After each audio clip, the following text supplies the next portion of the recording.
All right. Sorry about that, you guys. I don't know what gremlin crawled into my computer, but everything we do is pretty smooth sailing. But it didn't like anything and kept giving me stupid error messages. Why, oh, why? Technology, we can't live with you, can't live without you.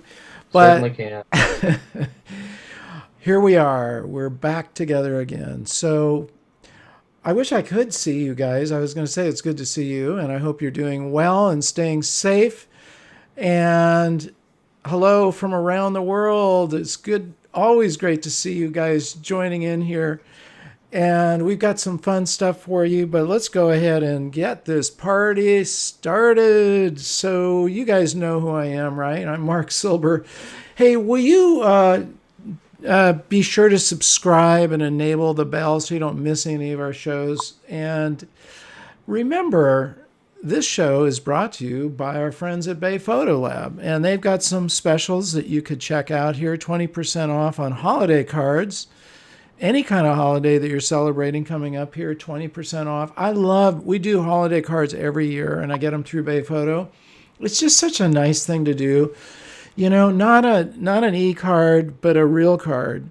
And they're just fun, and you're going to get 20% off.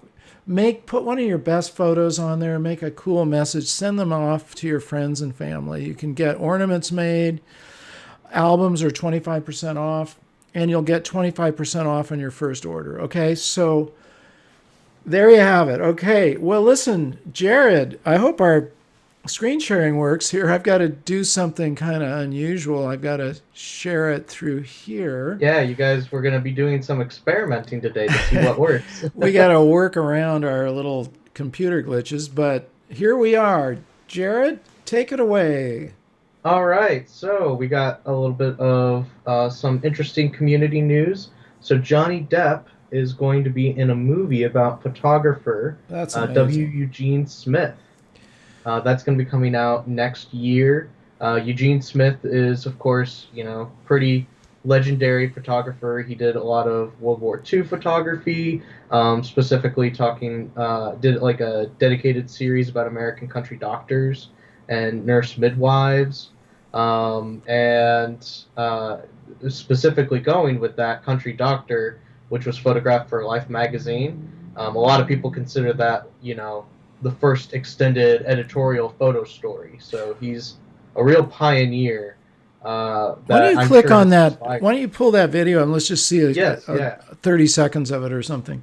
This is Johnny Depp, who I really love his acting. I'm just amazed that that's actually him. And these are sort of the vignette of the kind of photographs that Eugene Smith took, and you can see them. They're war photographs, and later on he got into other things. But I am excited about this. I think Johnny Depp's a great actor, and I think Eugene Smith is an amazing photographer. That it's fantastic to have him highlighted in a movie. Oh, there's one of my favorite guys, Bill Nye.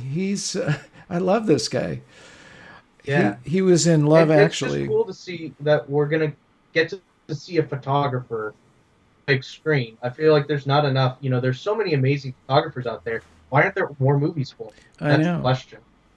When's our movie coming out, Jared? I mean, haven't we got? It says here now. Of course, that's always pending, but currently its release date is in February Okay, of next year. all So right, February. I was asking you when our movie's the coming out. I movie have. does. I'm gonna turn it down here. The movie does exist. It just hasn't had its release yet because of COVID, I assume. Yeah, I think that's probably a difficulty. Okay, well, listen, you guys want to check that out? Check the trailer out. And also look at his photography. I mean, he's outstanding and definitely somebody you should have familiarity with. Okay, what's up next? All right, next we've got one of Oh those yeah. nice pandemic stories. So the Houston Photograph Center, they've created a online exhibit called Togethering, and so they've been encouraging people from all over the world. These are some photos that were submitted in the local area, and it's just about how togethering during this pandemic and kind of what that means for you. Yeah. So people from all over the world, and then you can go to here. They've created an online virtual exhibit, which rotates the thousands of photos that they have. And so these are different people's ideas of togethering or how they're experiencing the pandemic. And it's all over the world. There's people, I saw there were some photos from Portugal, Africa, Europe, Asia. It's really cool. That's very So I would cool. encourage people to, get a view of what are other people doing You during know, this it's time. so important. You guys know from, reading my book, Advancing Your Photography, that the fifth stage of the creative process and the process of photography is sharing your work, getting it out to the world. And anything that opens those doors, I'm super excited about. And the images that I saw just scanning through it are pretty cool. So this is a great thing. Look, that's Table Mountain in South Africa. I've been up there. Oh, this is? Back there, yeah. If you Oh, go, yeah, you're right. That is. That's yeah, in. I've been up Table Mountain. You go up a tram. It's really amazing. It's just this pretty flat plateau up there, and of course Nelson Mandela, where he was in prison, is you can kind of look out over there. It's a Cape Town is just a beautiful place. That photograph that's actually on the cover of my book. Let me hold it up so you can see it just as an aside here. So this photograph here was, not that one, right there. That was taken right near Cape Town. It's around the Cape called Hermanus, and that's an interesting story. I should tell that one sometime. I almost got run over in the process of taking that picture. Anyway, all in the line of duty.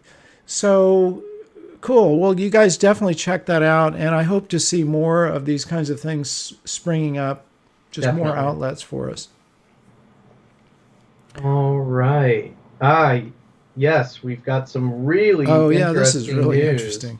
So, the Sistine Chapel famously doesn't allow photographs. Let's see if I can full screen check That's this right. one. If you guys have ever been They in the don't. Sistine Chapel, you have no access to your camera, and it's very crowded Yes. and noisy and kind of claustrophobic. Not claustrophobic, but it's very enclosed.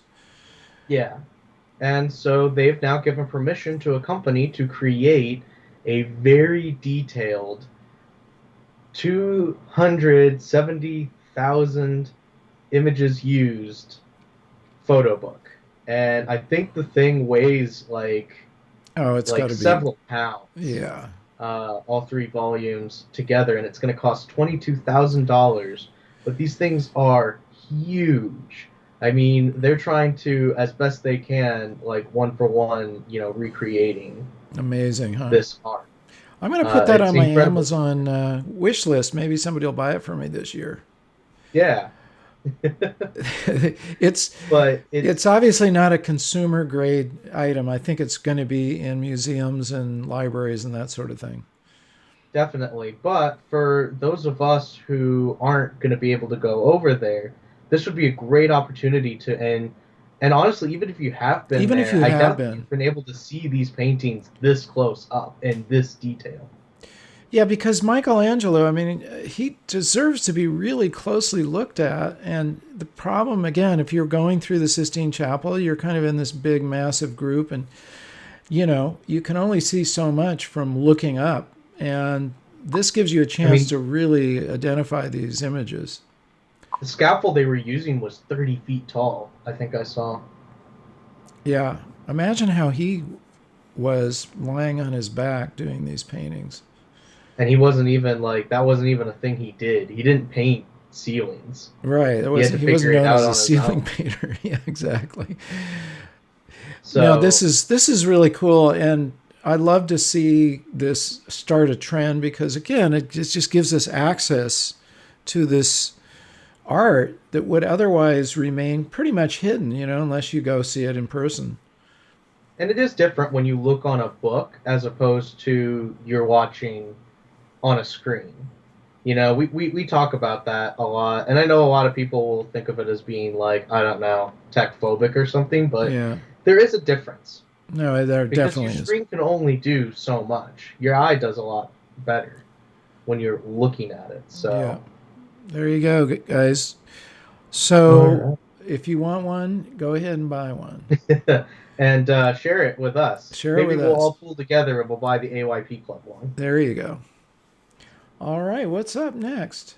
With another book. This one is what is it? The Accidentally Wes Anderson. Oh, So, that's right. Yeah. for those of you who know, Wes Anderson is a very famous director, and Very he's done quirky. a lot of films all over the world. Yeah. And so somebody decided to go out and take photos of all the different places. So we got like New York, London, Berlin, Milan, and so you can see all these different photos. Looks like they've even got it on uh, YouTube or on Google Maps, That's amazing. and they're also releasing it as a book. So it's going to have from 200 different locations, 368 pages, and I'm guessing this one's not going to be $22,000. Just a guess. Probably not. Probably a little less, but it's probably not inexpensive either. Wes, have you if you haven't seen his movies, very they're very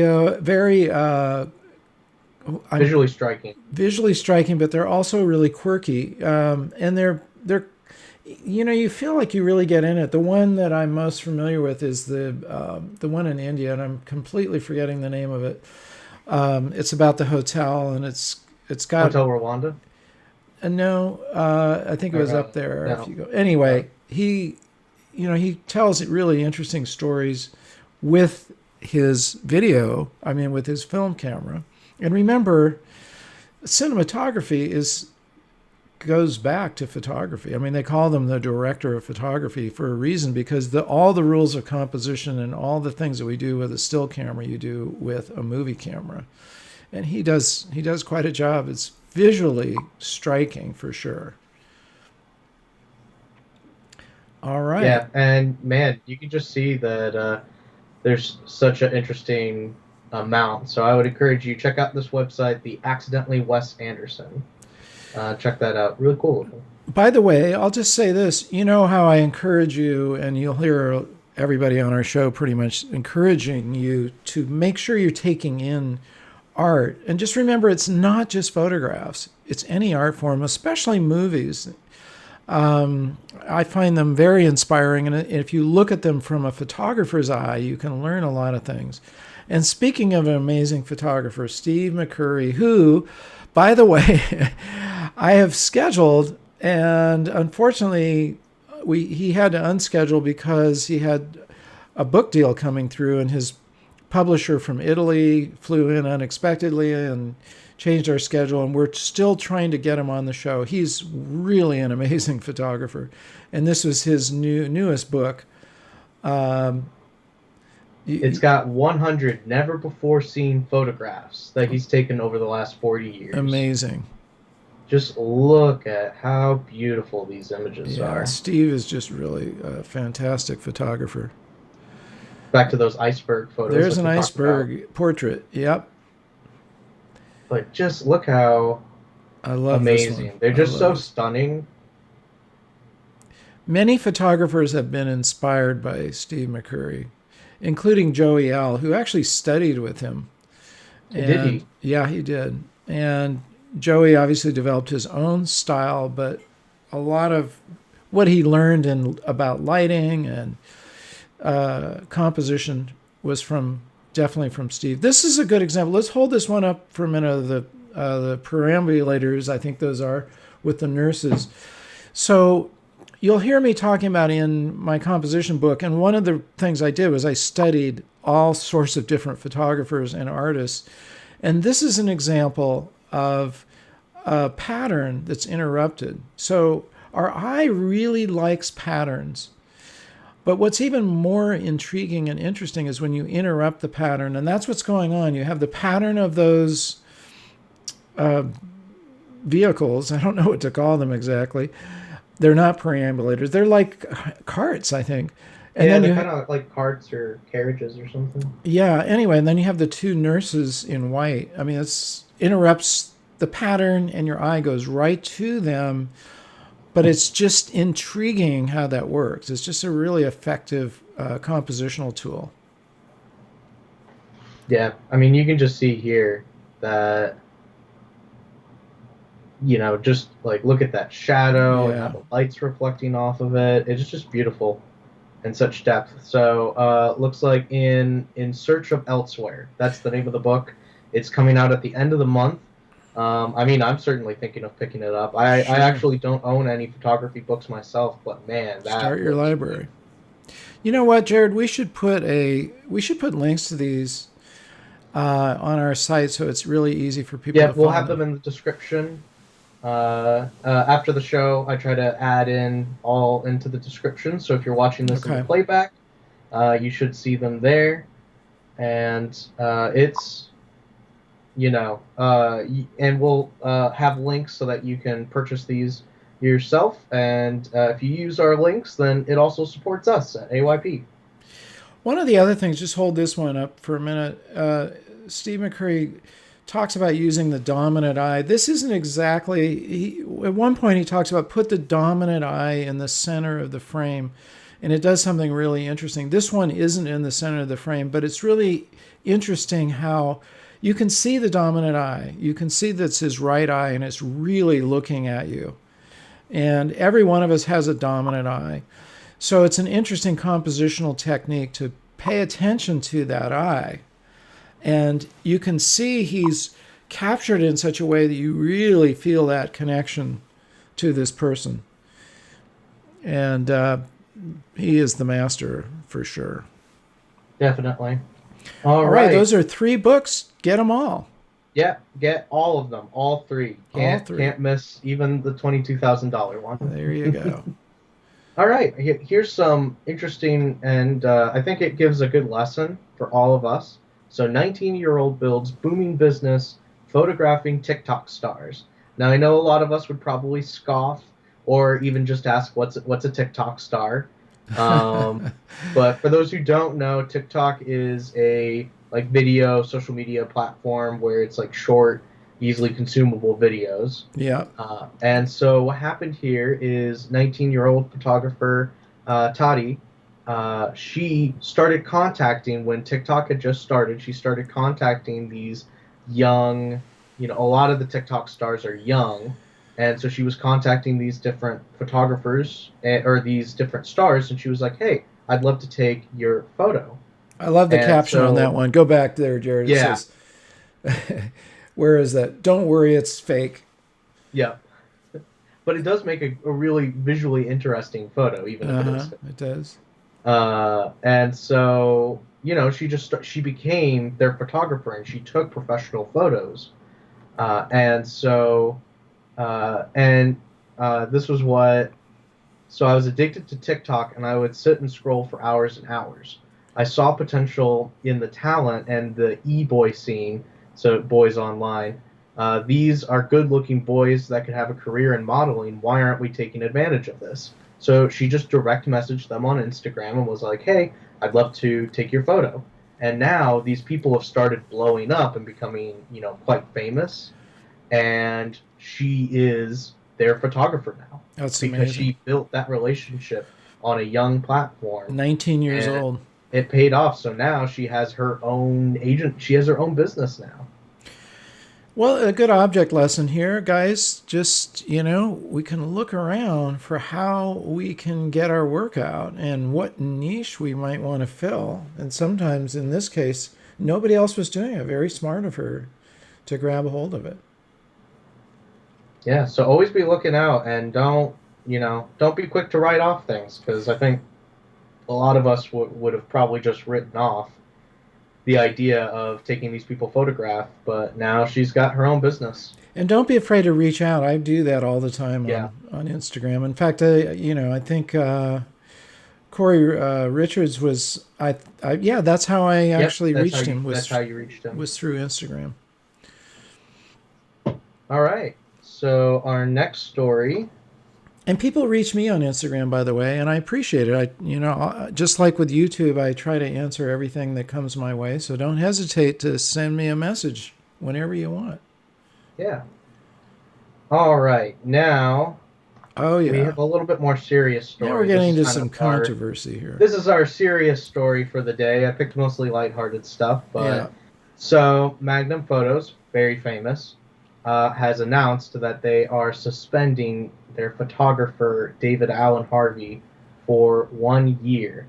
The reason for this is there was a controversy recently where it was found. So Magnum sells photos as well. You can license their photos, Yep. and there's different tags and stuff associated with it, and it tells you who took the photo and like what series it's part of. And David Allen Harvey has a series, I think it was from 2018, or it might have been a bit older, where it was about prostitutes in Thailand. And Okay, I found this on the web for where it was about. sorry, Siri thought I was trying to talk with her. Siri, we're not. Was We it didn't invite you to the show. Siri's not a part of the show. So he took these photos in Thailand of prostitutes, and then people noticed that some of the tags on some of the photos included teenage girl 13 to 18. And he put that tag on there, right? I mean, He presumably. or somebody in the Magnum system, because I don't think that those are just, random photos. Right. And so it was kind of obvious that, this was a teenage girl, and it was a picture half clothed. We're not going to show it because we don't want YouTube to get upset with us. And so that became an issue that it was being sold and was clearly available. And so Magnum did an investigation, and they've decided to suspend him for a year, deciding that he had breached the bylaws and the code of conduct that all members agree to.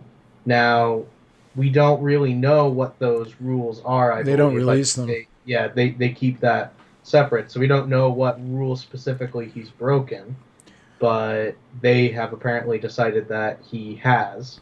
And there's some people who are doing a little bit of pushback. I think they don't feel that there's enough evidence to prove that it was an underage girl. Maybe it wasn't him doing the tag, they think. But I don't know. What do you guys think? Yeah, what do you guys think? I have pretty strong feelings about this. I feel like this is the other side of the coin we were talking about of protecting your rights is protecting the rights of the people you're photographing is your responsibility. Remember, you're responsible for everything in the frame. When you really understand that means everything. That means the way it's released. That means who it's who and how it's used by and for. You are responsible. It is your frame. You are the one pressing the shutter. You are the one processing it. If it gets out of your hands and somebody else does something with it, that's still something you have to be responsible for. So, to protect the rights of the person that you're photographing. So, I don't know. I haven't looked into this deep enough to really understand what all happened, but I do trust that Magnum, pulled this guy's license for a year, essentially. It looks like also saying here that, so he's denying that the image, and it looks like this is from 1989. So apologies on that, thinking that it was more recent. The code of conduct that was updated was in 2018. I think that's what I had seen. And so he denies that the image from that time depicted sexually exploited children. And it seems that the details of the particular incident haven't been made, but Magnum clarified that the suspension was related to his personal conduct and not in any way related to the incident in 1989. Interesting. So I guess we don't know what that means should now. he have been suspended just for that? And once again, they're not telling us what the incident is, but it is kind of suspicious that it apparently happens at the exact same time. It is. Yeah.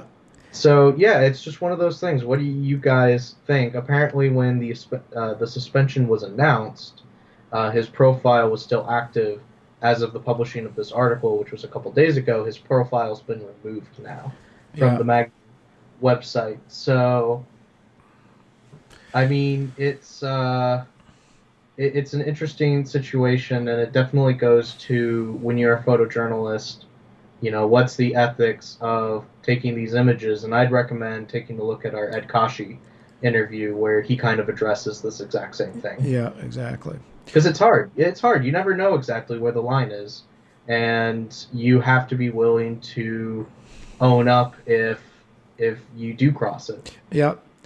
All right, what's up next? What do we got? All right, we up got next more is news. we've got some for us. AYP news. Oh yeah. Have refreshed our store.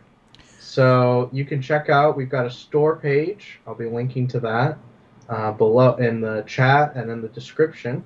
But you can see here our different courses, and we've got the books available, and we have our merch. Oh yes. So last week we had announced our Capture Life merch, and then you can also see our Create merch. So if you click here, it'll take you to where you can order it. Isn't that cool, you guys? A hoodie, an AYP and it's got hoodie. all different kinds of colors. Yeah. Very and cool. You can change it. We've got all kinds of different things: T-shirts, tote bag, the mug. I really like the mug. Thought about getting one of those for What do you myself. guys think about Capture Life as our short slogan? I really Yeah, like some it. people have been liking it. I've been seeing some people using it. Yeah. Nemi uses it. I really like it. It's catchy. It's quick, and it looks great on a mug. Yeah, it does. I think Cool. it passes the mug test. Yep, the mug test. And then along with that, we also have our kind of new listing out. Mark, you want to talk about it since it's... Well, a lot of you guys have probably seen that we put together a bundle with a couple of courses. My AYP course, which is, follows the book, but it's in video form. And it includes interviews with our friend Bob Holmes, where he and I sat down and actually talked about the basic points of the Advancing Your Photography book. And then we have a series of interviews that we did that you're not going to find anywhere else of the people that I did interview for the book and were originally on YouTube. But these interviews were 45 minutes, and we only used maybe 8 or 10 minutes. So there's a lot of that was never released. And that's the only place you're going to find it. The only people who've actually seen these interviews is Jared and I, and a few people who have gone through these courses now. And then the other part of it is I'm putting together my critiquing and coaching. So these are kind of the full prices in here, but we definitely have put together a special package that you can take advantage of if you want. And it also is a prerequisite to our up and coming mentoring program that I've been alluding to. So you guys can find out about that as well. If you have any questions, just let us know. And Mark, we've been alluding to that for a long time, that mentorship program. Do you think we're getting pretty close to that? We're getting close, yeah. We're just trying to make sure that when we do launch it, it has all the parts in place.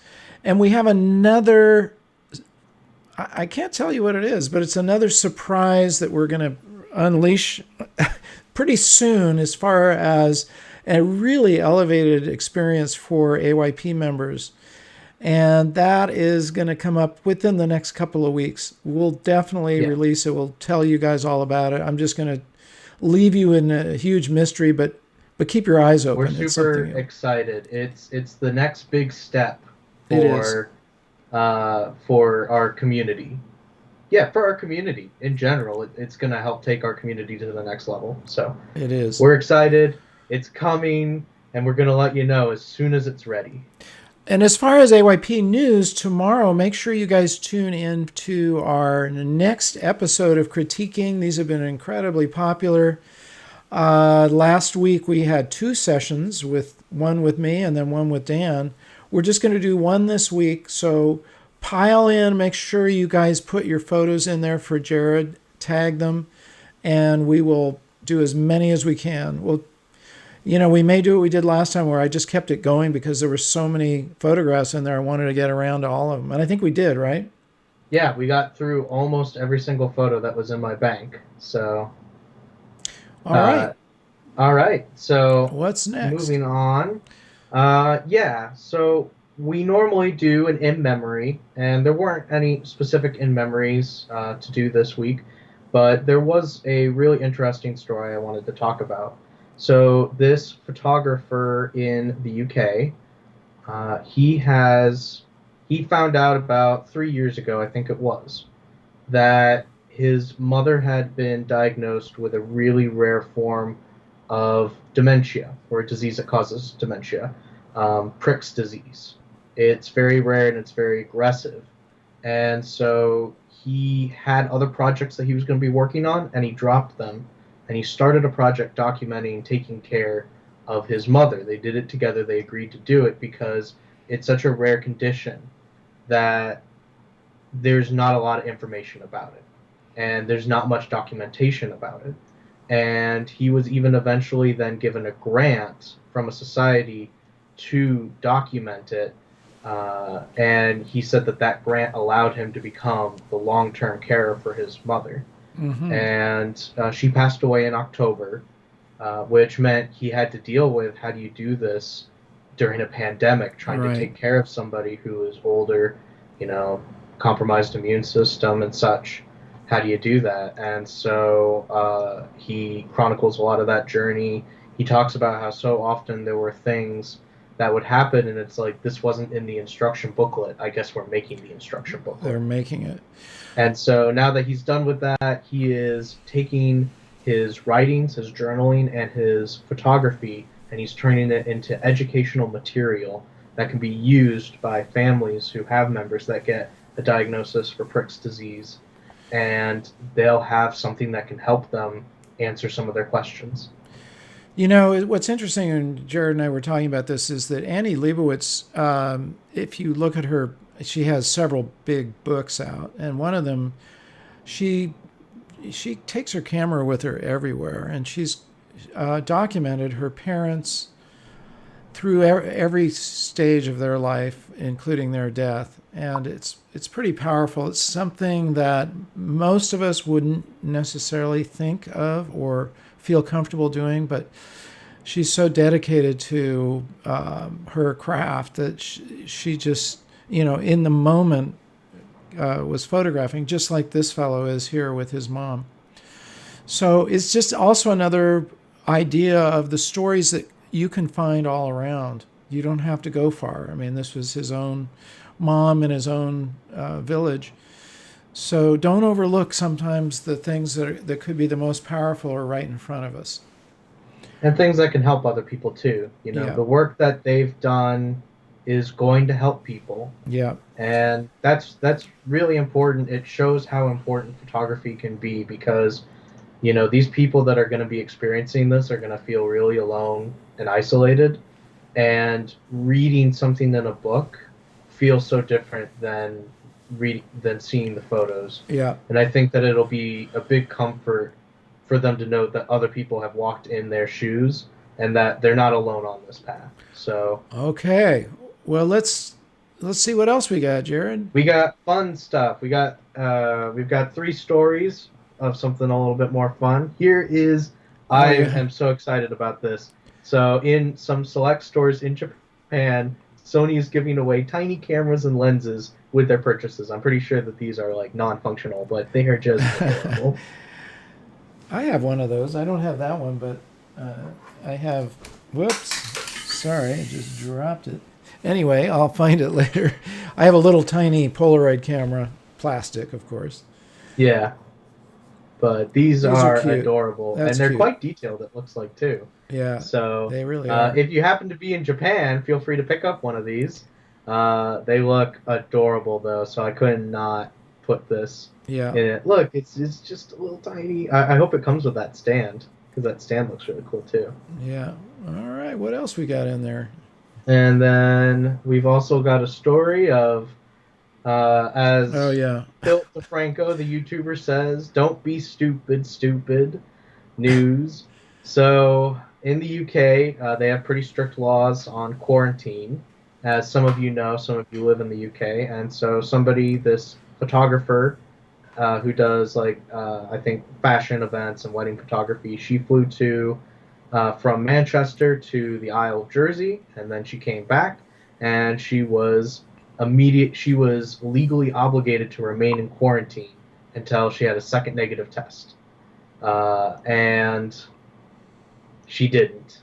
And she went shopping and other things. And what did her away was she posted a selfie on Instagram of her trip to the restaurant El Tico. Yep. On Instagram. And the government's like, well, you clearly broke. You clearly broke it. You know, in the words of Forrest Gump, my mama always said, stupid is as stupid does. So Yeah. if you do stupid things like this, that means you're kind of stupid. Just don't post it. Well, on the internet. Don't violate yeah. Don't violate it, but if you are gonna do it, don't be double stupid. And this is a general advice. If you're doing stupid things, just don't put it online. Yeah, hey. Document it and put it out there. Okay. All right, and our final story. This one's pretty fun. This is hysterical. So there's so we talked a while back about how Nikon and the Red Sox teamed up to do like cameras for photographers. Well, this football or soccer, depending on where you live in the world, club has a unmanned camera for their live streams. Yeah. And it's programmed to follow the ball on the field. However, the AI of the camera kept getting distracted by the head of the referee. His ball, and it kept thinking. So as you can see here, it keeps going away from the action and drifting over to the referee constantly. This is good news for Bert. They're not going to take your job away from you with these with these cameras. I think your job is safe, Bert. Artificial intelligence. The AI still has a little bit more work. Well, remember, intelligence doesn't say IQ, and it doesn't say how high it is. It just says intelligence. I mean, a carrot has intelligence. Does it mean it could operate a camera? Or, does the camera know where to put the point and when to point and when to shoot and that sort of thing? No, it doesn't. It's interesting because I'm taking a master class right now, and you can learn. It's funny. You can learn a lot from these various classes, and one of the points that was being made was your camera isn't going to shoot for you. And I actually make that point in my class. If you guys haven't gotten a hold of that, we do have a complimentary class, and one of the points is people make pictures, cameras don't. That's super important because a lot of times we can get all caught up in the camera like it's some sort of magical, incredible recording device, but it isn't. It's a tool that you have to operate. Well, I guess that's all our news, right? Yep, that's all. And, just like what Mark was saying, cameras don't capture photos. People do. That's why, when we do our news show, we're not focusing on what's the latest camera that came out. What's the newest lens that's been developed. Because we're just not that interested in that. And we'd rather talk about, things that actually are going to impact you as a photographer, because you don't need to buy one more lens, one more camera. You might, but the point is it's a tool and you are the one that's going to use it, so just keep that in mind. And that's what we like to do here. So listen, you guys, I love having you with us. Please join us tomorrow. I love the critique show, and I hope you're getting a lot out of it too. I believe you are, because so many people are showing up. So tomorrow, that's 10 a.m. Pacific. That would be, depending on where you are in the world, you can adjust your time to that. And and we had daylight savings. We have daylight savings, so we gained another hour, which I don't understand why we even do that. But anyway, it's an old system that's really no longer needed. And I don't particularly like my time being messed around with, but that's another story. Okay, so we'll see you guys tomorrow. Remember about the news. If you don't like the news, go out and make some of your own and make your own news, with your own photographs and your writing and that sort of thing. There's so many things that we're creating behind the scenes. We're really getting geared up for major cool stuff in 2021. We're going to make it a much bigger and better year than 2020 on a lot of fronts. But we're going to release a lot of it before the end of the year. It's just kind of a snowball. We're kind of gaining speed all the time. All right. Well, listen, if you guys haven't already done so, will you please hit your subscribe button and enable the bell? And I love it when you leave your comments. We will respond to those comments, share the videos, like them. Be sure to keep watching. There's lots of content in our YouTube channel. So I know you haven't seen them all. And if you've seen some of them, you should see them again. Like some of our classics, with Bob Holmes, Dan Milner, Joe McNally. I mean, these are some of the biggest names of photography. Ansel Adams, Edward Weston. They're all in there. So definitely, make a point of watching more of those. Don't watch junk TV, watch AYP. And I believe that's about it, you guys. I will see you tomorrow. Stay well, stay safe, stay creative, and say it with me. Remember to get out and capture your own images of life. Love you guys. See you tomorrow.